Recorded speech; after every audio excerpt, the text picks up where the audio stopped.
In exactly 3 hours, the most powerful CEO in New York City would be publicly humiliated in front of national media. But right now, he's standing on a red carpet, smiling for cameras, believing this day will cement his legacy as a visionary leader. He has no idea that he's just made the biggest mistake of his life, one small gesture, or rather the lack of it, that will expose everything he hides behind his expensive suit.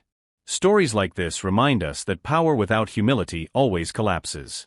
Before we begin, tell me where you're watching from, and if you believe dignity still matters in our world, hit subscribe so we can share more real stories that awaken empathy.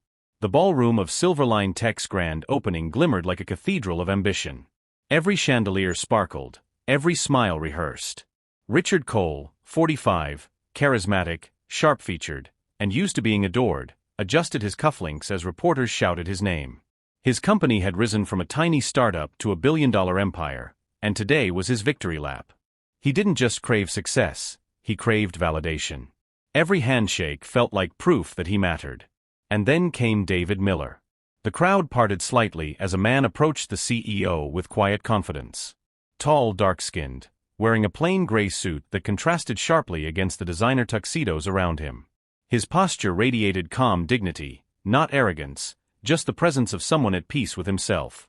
Richard glanced at him briefly, expecting another employee or supplier, until the event coordinator whispered, "Mr. Cole, this is David Miller, one of the principal investors joining us today."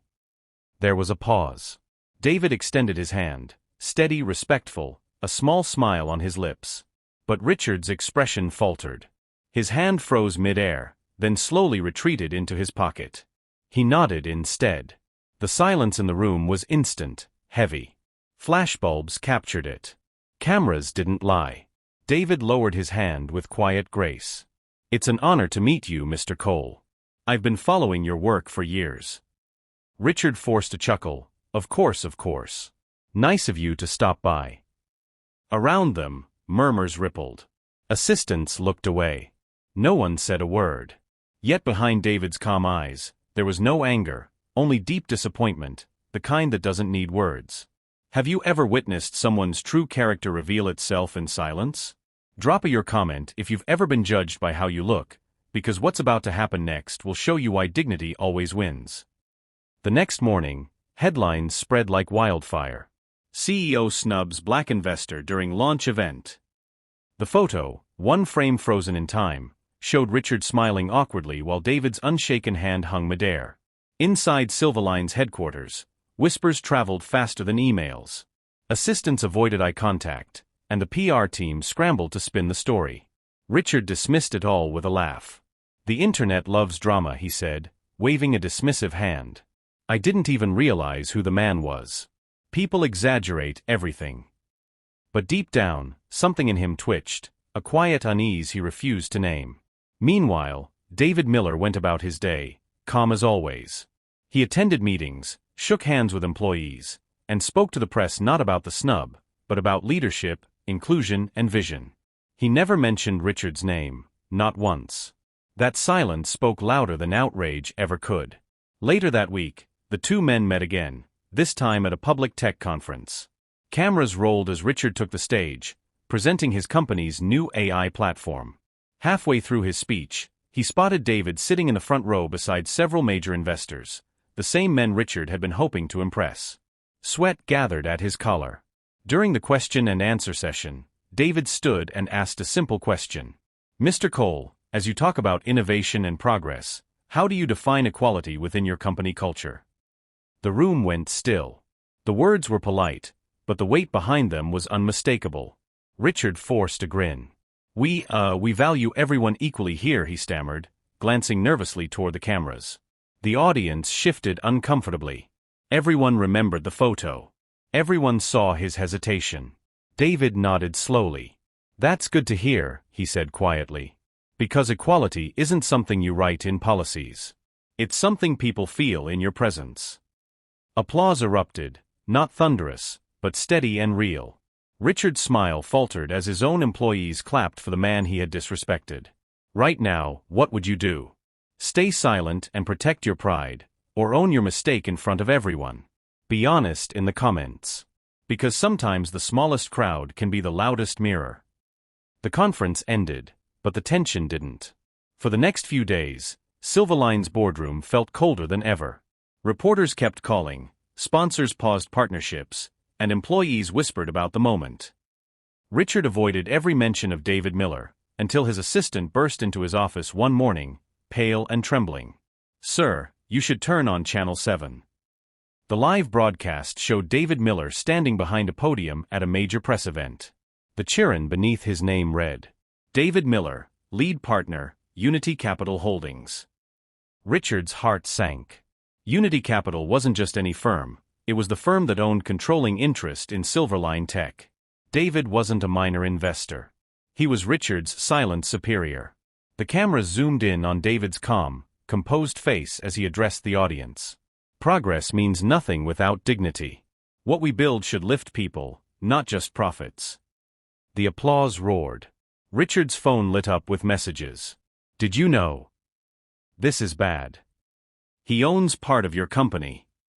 Within hours, David arrived at SilverLine headquarters, unannounced. He walked through the glass doors with quiet authority, the same man Richard once dismissed with a nod. Employees turned to look, whispering his name with awe. When Richard came out of his office, their eyes met.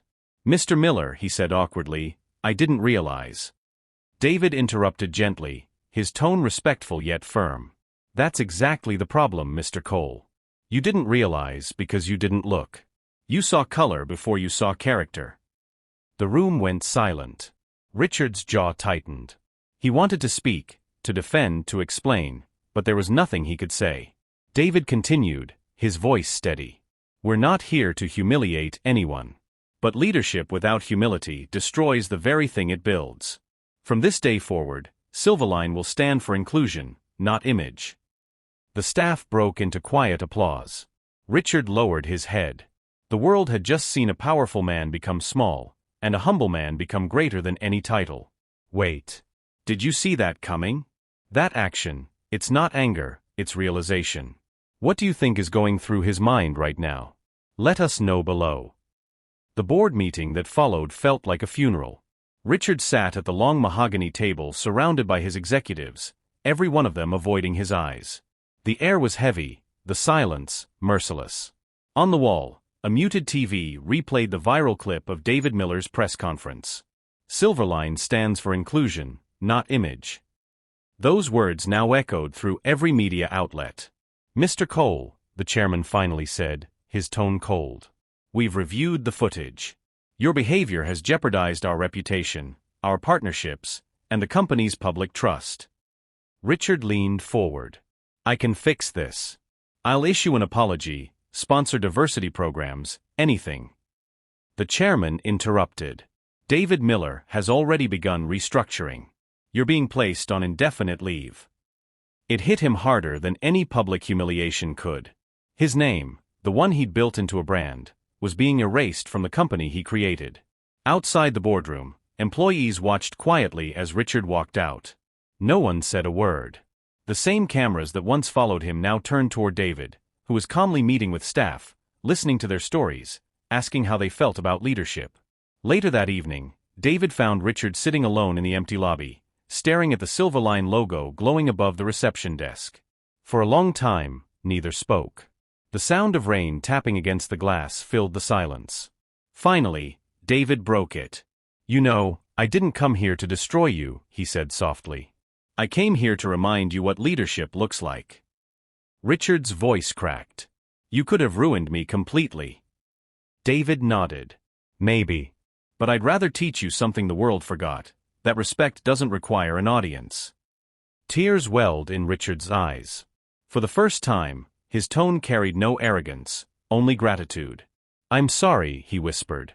David extended his hand again, the same gesture Richard once refused. This time, Richard didn't hesitate. He stood, shook David's hand firmly, and bowed his head. A simple handshake. The circle complete. The story didn't end with that handshake. It was only the beginning. Within weeks, SilverLine Tech became the epicenter of a national conversation. News outlets replayed the clip of David and Richard, the refused handshake, and then the one that healed it. Commentators debated it, schools discussed it, and corporate leaders were forced to look inward. Under David's quiet leadership, SilverLine launched an internal investigation, not to punish, but to understand. What they discovered ran deeper than one man's pride. Hiring biases, microaggressions, and systemic exclusion had been woven into the company's foundation. David didn't fire people in anger. Instead, he built programs, mentorships, scholarships, and partnerships with historically marginalized communities. He created an inclusion task force where the janitor's voice carried as much weight as the vice president's. Meanwhile, Richard attended every meeting, no longer as the one who spoke first, but as the one who listened. He volunteered for outreach programs and worked side by side with interns he once would have ignored. Slowly, his name began to mean something different, not power, but humility. Months later, SilverLine hosted another public conference, the same stage, the same bright lights. But this time, it was David introducing Richard. Leadership, David said to the crowd, is not about being perfect. It's about being willing to change, even when the world is watching. Richard stepped forward, voice steady but filled with emotion. I used to believe success meant control. Now I know it means compassion. You can't lead innovation if your heart stays outdated. The applause was thunderous, not for his title, but for his transformation. The event became a global case study in corporate ethics and reform. Other CEOs reached out to replicate SilverLine's new inclusion model. Government agencies invited David to help shape equality policies. And in a quiet moment after the crowd dispersed, Richard turned to David and said, "Thank you for not giving up on me." David smiled. Real change never starts with anger, Richard. It starts with understanding. Months turned into a year, but the echoes of that single handshake continued to travel. Schools began showing the clip during leadership seminars. College students analyzed it in ethics classes.